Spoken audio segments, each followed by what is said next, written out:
I love kids. Kids are the best. That's why I'm a pediatrician. I don't take care of anybody really over the age of 21, but usually it's about 18 is the oldest.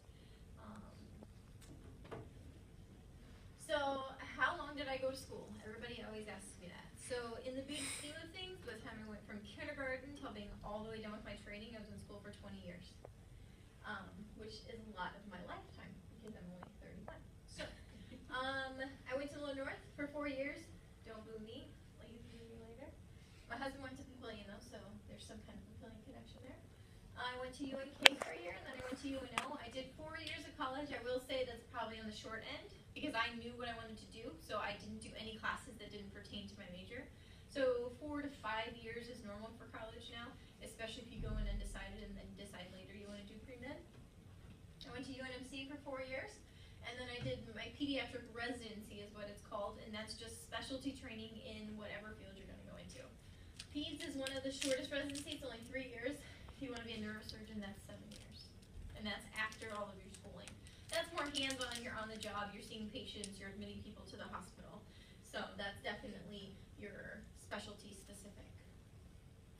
Tests, there's a lot of them. You can give a lot of tests in high school. Just wait if you want to go to med school, there's a ton of them and they're super expensive. The MCAT is the one that you take when you're going from college to get into med school. It's about $300 to take the MCAT the last time I checked. USMLE are the boards. You always hear doctors talking about their boards. That's the first set of boards. So there's step 1, step 2, which is 2 parts, and step 3. You take all of them either during your med school or your first year of residency, and each one of those steps costs $1,000. The step 2, the CS and CK, the clinical skills, which is the CS you actually have to travel away for because we don't have it. We don't offer it in our city. It's not big enough. The closest city to take it in is Chicago. So you have to travel there, you see fake patients, and you come up with a diagnosis for them. That's essentially how it works. And then after you do your boards, then you do your specialty specific boards, which like I took my pediatric boards last October and passed, thank goodness. And then those are about every 7 to 10 years after you're in practice. So the older docs used to be grandfathered in to where they only had to take boards once, and then they never had to take them again. Well, now they have to go back and take boards again. So a lot of them, I have a partner who says, I'm just going to retire before I have to take boards again, because that's way too much stuff to study. Everybody wants to know how much it costs to be a doctor. It's not cheap by any means, way, shape, or form. I went to UNMC, so UNMC is a public school, so it's always cheaper than private schools. Creighton is a private school. Average person coming out of UNMC owes between $100,000 and $200,000, and that's if you don't have any undergrad debt coming into med school. So, which a lot of people do, because a lot of people put themselves through college. The private med schools like Creighton, and if you go out of state, you get charged out-of-state tuition. It's somewhere, they come out owing somewhere between $300,000 and $400,000. And once again, that's just for med school. That's not for if you put yourself through college or any extra loans you took to live, because you don't work when you're in med school, because you don't have time. If you're not in class, you're studying. Choosing a branch of medicine is ultimately up to you. It depends if you want to be in the hospital, if you want to be in a clinic, you want to be in a combination of both. Do you want to work all the time and always be on call, or do you want to work, like I'm a clinic doctor, so I only work during the day, and I'm on call once every 3 weeks. So I don't ever leave home at night, I don't go to the ER, I don't admit patients to the hospital, and I definitely don't deliver babies. So I don't get called out of my house in the middle of the night. Once I'm home, and I don't have to leave again, which is nice. But some docs, like OBs, they're constantly in and out. They're going to the hospital all the time. Whenever a baby's going to be born, they have to go.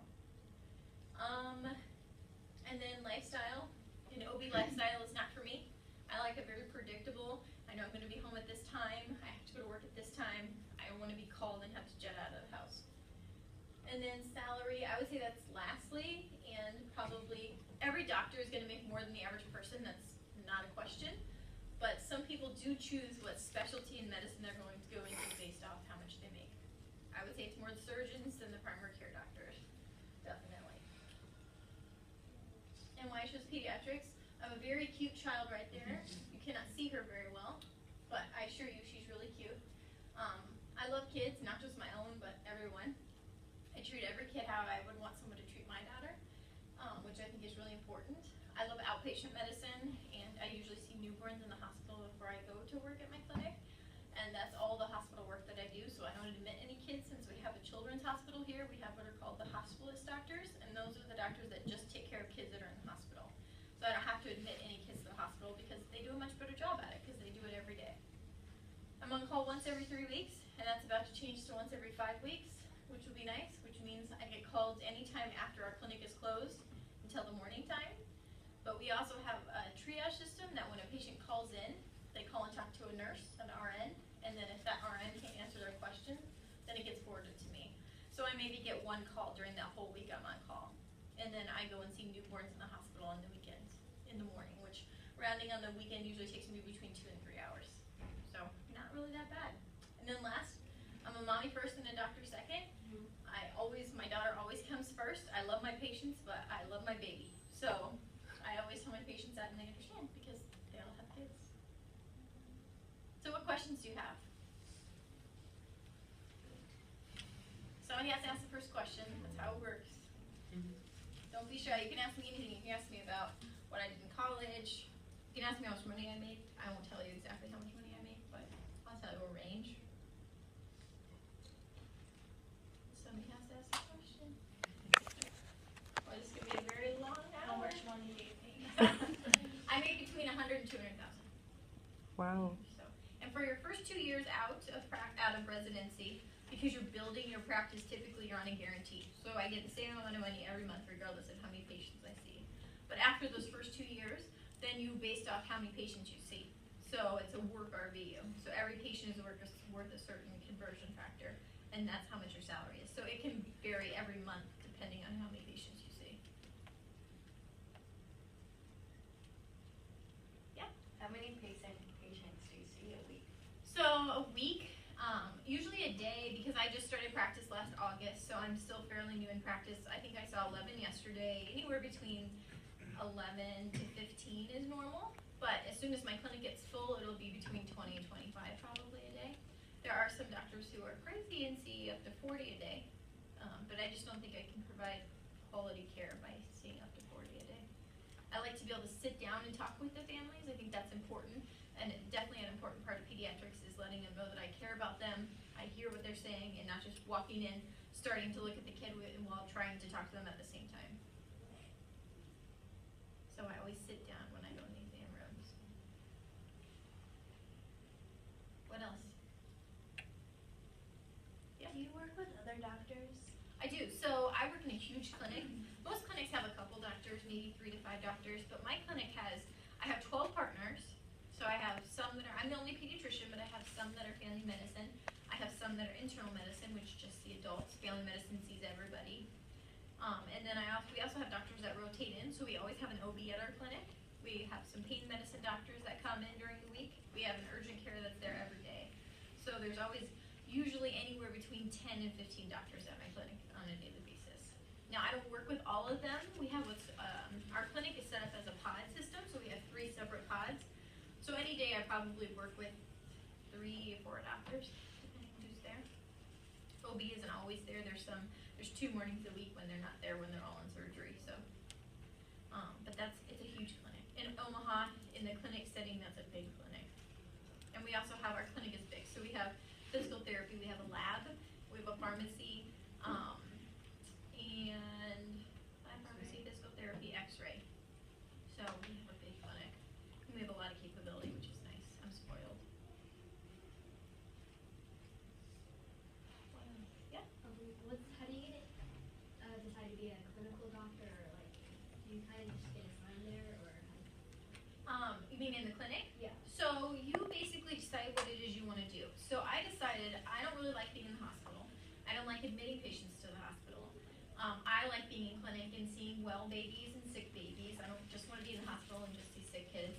So I decided that's kind of your first jaunt. Do you want to go to the hospital or do you want to just be in clinic? And so once you decide that, then you say, well, what clinic do you want to work in? What hospital system do you want to work in? And what do you want your hours to be, essentially? And it's all about, you get to decide that. It's all your personal preferences for what works for you. There's some doctors that still want to admit their patients to the hospital, so they do a little bit of hospital medicine, but mostly clinic medicine. But in pediatrics, most of the community pediatricians just do clinic medicine because we're lucky and have the hospitalists to admit our kids to the hospital. Can you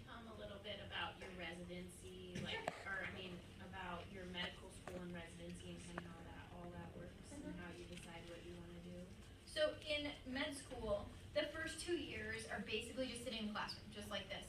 And they could describe it as trying to drink out of a fire hose, because they just throw all this information at you. And then they say what you really need to learn is what you learn in 3rd and 4th year, because then you're actually seeing patients and applying what you've learned and learning all the new stuff that just came out that you didn't learn in the first 2 years. So the first 2 years you spend time in class, you do anatomy lab for 13 weeks, so you dissect the cadaver, and you take tests. Then once 3rd year rolls around is when you rotate through all the different specialties. So you do family medicine, internal medicine, pediatrics, surgery, OB-GYN, and psych. And you rotate each of those for about 2 months. And then by the end of your 3rd year, typically people have decided, oh man, I hated that, but I really liked that, I loved that. So you narrow it down. So this is, I want to do this or this. And then your 4th year is super nice. You get to design the whole year yourself. So you get to decide what you're going to do each month. So those people that haven't decided, they can do a few months, about the first 3 months, to really decide this is what I want to do. And then after the first 3 months is when you start to interview for residency. And when you're interviewing for residency, you have to pick what field you want to go into. You can always interview multiple fields, and then at the end you rank them of places that you want to go.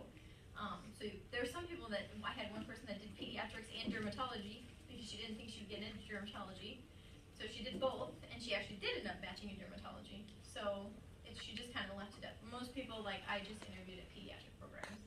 And then what you do is you rank them all, so you can interview at however many you want or can afford to travel to. So I ranked all 7, and then sometime in mid-March, every year, you get an email on Monday saying you matched, or you didn't match, unfortunately. And then the following Thursday, you get to find out where you matched. And essentially, when you sign up for the match, that's like a contract. So you're saying, I will go wherever it is I match. So if you matched in Alaska, you are making a nice trip to Alaska for the next however many years. It would have been 3 years in my case. And then you do residency. So residency is hands-on. You see patients all the time, but every month is something different. So every month you're either inpatient, but you're on a different floor at Children's, or you're on an outpatient rotation, you're in clinic, places like that. And for me, that was 3 years long. But every residency is a different length. Peds, like I said, is one of the shortest. I did not pick it because of that, but that's just what it works out. And you get paid a little bit during Yes. residency. Med school, you pay. You pay to go to school, essentially. In residency, you get paid. So, and that all depends on what part of the country you're in. Nebraska actually pays very well. So during residency, each year I made about $50,000, which is more than the average person makes. So you're doing pretty well. And you don't necessarily, you can pay your student loans when you're in residency, but you don't have to. You can pay them once you start working. Did you have your daughter while in residency? I did not. My daughter is 13 months old, so I had her when I was in my last year. Or I'm sorry, I did have her in residency. I did not have her in med school. I had her in my last year of residency, and so I took about 8 weeks off. And part of it, I was doing research. So part of it, they were nice to me and let me do a research month, so I didn't have to take all vacation. But for the most part, I used my vacation and then did research, and was able to take that much time off with her, which was nice. But it's doable. I'd say it's much doable in med school if you're going to do it during the 4th year, because you have a whole month of vacation during the 4th year, or during your last year of residency. It's be very hard to do it in any of the other years. You could do it. People do it all the time, but I want to see my daughter on a regular basis, so there's not a lot of time